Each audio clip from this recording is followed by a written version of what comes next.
राष्ट्रवादी काँग्रेसचे आमदार जितेंद्र आव्हाड यांच्या मार्गदर्शनाखाली आज कुष्ठरोगी वसाहत कोपरी येथे नागरिकांसाठी किराणा किटचं वाटप कार्यक्रमाचं आयोजन करण्यात आलं होतं। यावेळी कुष्ठरोगी वसाहत गांधीनगर कोपरी येथे कार्यसम्राट मिलिंद भाऊ बनकर राष्ट्रवादी काँग्रेस पार्टीचे उपाध्यक्ष यांच्या हस्ते या किराणा किटचं वाटप करण्यात आलं। यावेळी ठाणे शहर विधानसभेचे अध्यक्ष महेंद्र पवार, नौपाडा ब्लॉक अध्यक्ष संदीप पवार आणि कोपरीमधील अनेक कार्यकर्तेही उपस्थित होते। उपस्थित मान्यवरांच्या हस्ते यावेळी नागरिकांना किराणा किटचं वाटप करण्यात आलं। या कार्यक्रमाचा असंख्य परिसरातील नागरिकांनी उपस्थित राहून लाभ घेतला।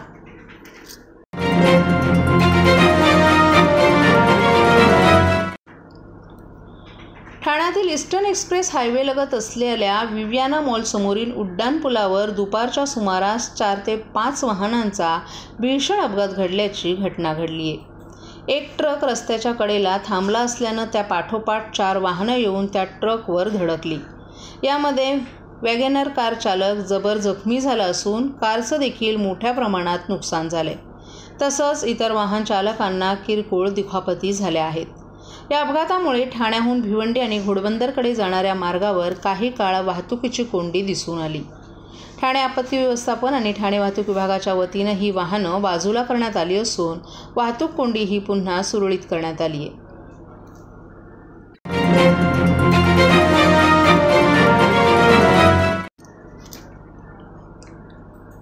जागतिक पर्यावरण दिनाच्या निमित्तानं ठाणे महापालिकेनं मुख्यमंत्री हरित ठाणे अभियान हाती घेतले। या अभियानात 15 ऑगस्टपर्यंत महापालिका क्षेत्रात 1 लाख झाडं लावण्यात येणार आहेत। या अभियानाचा प्रारंभ बुधवारी सकाळी पोखरण रस्ता क्रमांक 1 कॅडबरी जंक्शन येथे ठाणे महापालिकेचे आयुक्त सौरभ राव यांनी बकुळीचं झाड लावून केलंय। जागतिक पर्यावरण दिनाच्या निमित्तानं 5 जूनपासून 15 ऑगस्टपर्यंत ठाणे महापालिका हद्दीत 1 लाख झाडे लावण्याचं मुख्यमंत्री हरित ठाणे अभियान हाती घेण्यात आलं आहे। त्याची सुरुवात आज महापालिका क्षेत्रात वृक्ष प्राधिकरण, खाजगी संस्था यांच्या माध्यमातून सुमारे 5000 झाडं लावून करण्यात आली।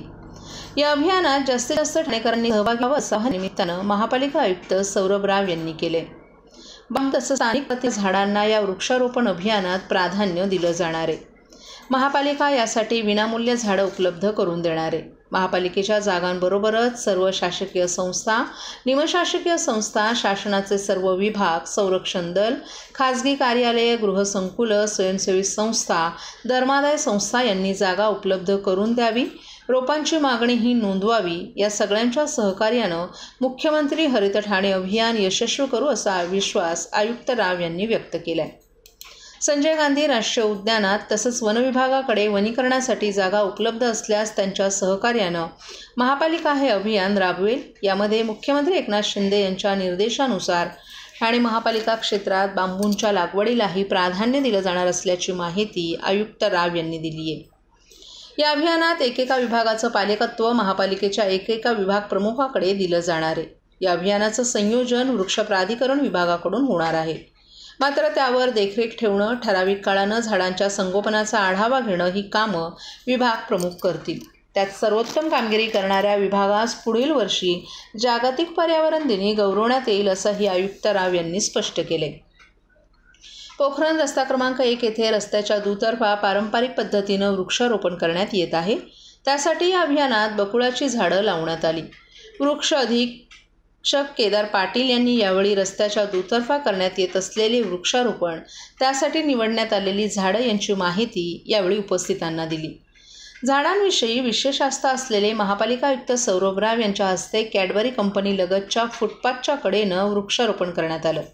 त्यांच्यासह अतिरिक्त आयुक्त संदीप माळवी, अतिरिक्त आयुक्त प्रशांत रोडे, उपायुक्त सचिन पवार, उपायुक्त तुषार पवार, अनघा कदम, मुख्य पर्यावरण अधिकारी मनीषा प्रधान, उपनगर अभियंता शुभांगी केसवानी, सहाय्यक आयुक्त रंजू पवार, सहाय्यक आयुक्त भालचंद्र घुगे आदींनीही या वृक्षारोपणात सहभाग घेतला।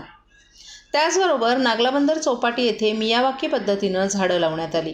कमी जागेत कमी कालावधीत जंगल तयार करण्याची मियावाकी वृक्षारोपण पद्धत असून जैवविविधता संवर्धनासाठी ही उपयुक्त पद्धत आहे। या वृक्षारोपणात पळस, बेल, नीम, कांचन, सीता अशोक, जांभूळ, पारिजातक, शिसम, कोकम, शिवण, करंज, अडुळसा, तगर, लिंबू, कामिनी आणि बकुळ आदी देशी वृक्षांचाही समावेश आहे. उपायुक्त सचिन पवार आणि वृक्ष अधीक्षक केदार पाटील यांनी या ठिकाणी वृक्षारोपण केलं. सर्व नागरिकांना आवाहन करण्यात येत आहे की सध्या डासांमार्फत पसरणाऱ्या डेंग्यू या आजाराचा प्रसार रोखण्यासाठी प्रत्येकाने पुढील प्रमाणे कार्यवाही करावी. डेंग्यू आजार एडिस इजिप्ती हा डास चावल्याने होतो. या डासांची पैदास साचलेल्या किंवा साचवलेल्या स्वच्छ पाण्यामध्ये होते. 8 दिवसांपेक्षा जास्त दिवस पाणी उघडे व साचून राहिल्यास त्यात डास अंडी घालतात. अंड्यांच्या अळ्या तयार होऊन पुढे डास तयार होतात. यासाठी आपल्या घरातील पाणी साठे उदाहरणार्थ बॅरल्स, पिंपे, टाक्या, हौद, रांजणे इत्यादी दर आठवड्याला रिकामे करून घासून पुसून कोरडे करून पुन्हा भरावे. 1 दिवस कोरडा दिवस म्हणून पाळावा. पाणी साठ्यांना घट्ट झाकणे बसवावीत किंवा जुनी साडी, चादर, धोतर यांनी बांधून झाकून ठेवावीत, म्हणजे डास त्यात जाऊन अंडी घालणार नाहीत. घराच्या गच्चीवर, आजूबाजूला, अंगणात कोठेही पाणी साचू देऊ नये. भंगार सामान उघड्यावर टाकू नये. उदाहरणार्थ टायर्स, प्लास्टिक सामान, कुंड्या, टाकाऊ वस्तू इत्यादी. अशा सामानात पावसाचे पाणी साठून त्यात डेंग्यूच्या डासांची पैदास होते. घरातील कूलर्स, फ्रीजच्या पाठीमागील ट्रे हे देखील वेळोवेळी कोरडे करावेत. लक्षात ठेवा, नुसत्या फवारणीने डास घनता कमी होत नाही, तर त्यासाठी डास पैदास ठिकाणे नष्ट करणे ही आपल्या सर्वांची जबाबदारी आहे. कोणताही ताप अंगावर न काढता जवळच्या शासकीय रुग्णालयात मोफत औषधोपचार घ्या. अशा प्रकारे नागरिकांनी सहकार्य केल्यास डेंग्यूचा प्रसार रोखणे सहज शक्य आहे.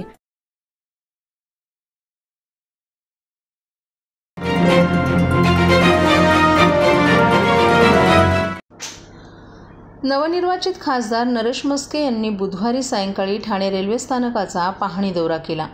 रेल्वे स्थानकात ठिकठिकाणी पडलेल्या राडारोड्यामुळे खासदार नरेश म्हस्के यांनी रेल्वे अधिकाऱ्यांना चांगलंच धारेवर धरलं. त्यांनी फलाट क्रमांक 5च्या रुंदीकरणाचीही यावेळी पाहणी केली. या पाहणी दौऱ्यात भाजप ठाणे शहर अध्यक्ष संजय वाघुले, शिवसेना ठाणे शहर प्रमुख हेमंत पवार, शिवसेना कोपरी पाचपाकाडी शहर प्रमुख राम रेपाळे, शिवसेना दिवा शहर प्रमुख रमाकांत पाटील, ठाणे महानगरपालिका परिवहन समिती सभापती विलास जोशी, योगेश जानकर, पवन कदम, विभाग प्रमुख अमित जयस्वाल, किरण नागती, युवासेनेचे नितीन लांडगे, निखिल बुडजुडे, स्टेशन मास्तर केशव तावडे आदीही उपस्थित होते. खासदार नरेश म्हस्के यांनी फलाट क्रमांक 1, 2 आणि 5ची यावेळी पाहणी केली. तेव्हा त्यांना फलाटावर ठिकठिकाणी राडारोडा पडलेला दिसला. पावसाळ्याचे दिवस असल्यानं येत्या 2 दिवसात पडलेला हा राडारोडा तातडीनं उचलण्याच्या सूचनाही त्यांनी यावेळी केल्या. या दौऱ्यादरम्यान त्यांनी रेल्वे प्रवाशांशीही संवाद साधला आणि प्रवासी प्रतीक्षालयाला भेट देऊन तातडीनं गंजलेली बाकडे बदलण्याच्या त्यांनी सूचना केल्यात. फलाटांवरील पाणपोई, शौचालयांच्या स्वच्छतेकडे लक्ष देण्याबरोबरच पुरेसं पाणी उपलब्ध करून देण्याची सूचनाही खासदार नरेश म्हस्के यांनी यावेळी केली. फलाटांवर येणाऱ्या दुर्गंधीवर तातडीनं उपाययोजना करण्याचे निर्देश स्टेशन मास्तरांना दिले. ठाणे रेल्वे स्थानकातून दररोज लाखो प्रवासी प्रवास करतात. मोठ्या सुविधा देण्याबरोबरच प्राथमिक सुविधा देणंही तितकंच गरजेचं आहे. रेल्वे स्थानक स्वच्छ आणि सुंदर ठेवण्यावर आमचा भर असल्याचं खासदार नरेश म्हस्के यांनी सांगितलं.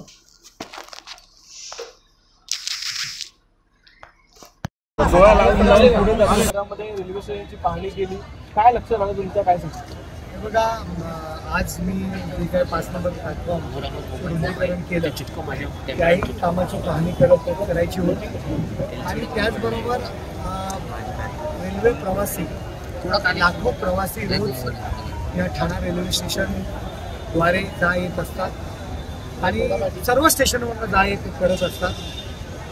आपण त्यांना मोठ्या मोठ्या सुविधा देण्याचा आपण प्रयत्न करतोय, पण त्याचबरोबर ज्या काही प्राथमिक सुविधा आहेत, रेल्वे स्टेशन हे स्वच्छ राहायला पाहिजे, सुंदर राहायला पाहिजे. या ठिकाणी आपण पाहिली, या ठिकाणी स्वच्छतेचा विषय आहे फार मोठा आणि स्वच्छतेच्या दृष्टीने टॉयलेटची पाहणी मी या ठिकाणी केली की लोकांचा, महिला असतील, पुरुष असतील, की टॉयलेट्स ही स्वच्छ असणं गरजेचं आहे. टॉयलेट स्वच्छ आहेत, परंतु त्या ठिकाणी पाण्याची व्यवस्था, नळाची व्यवस्था आणि दुर्गंधी या ठिकाणी येते, तर ती दुर्गंधीसुद्धा न येणं गरजेचं आहे. तरच त्या टॉयलेटमध्ये पुरुष आणि स्त्रिया जाऊ शकतात. आणि त्या संबंधित स्टेशन मास्तरांना आम्ही सूचना केलेल्या आहेत की टॉयलेट स्वच्छ राहायला पाहिजेत. आणि या पाहणीमध्ये एक दिसून आलं, बऱ्याच जणांच्या कंप्लेंट्स या ठिकाणी होत्या. जे स्टेशनमध्ये जे बांधकाम विभागाचं काम सुरू आहे त्यामुळे प्रचंड प्रमाणात रॅबिट या स्टेशनमध्ये पडलेलं आहे. आणि 6 महिन्यापासून 8 महिन्यापासून वर्षभरापासून रॅबिट आहे. स्टेशन मास्तरांची कदाचित यामध्ये नाईलाज होत असेल, कारण हे मोठे मोठे कॉन्ट्रॅक्टर्स आहेत आणि काम करतात आणि रॅबिट त्याच ठिकाणी टाकतात.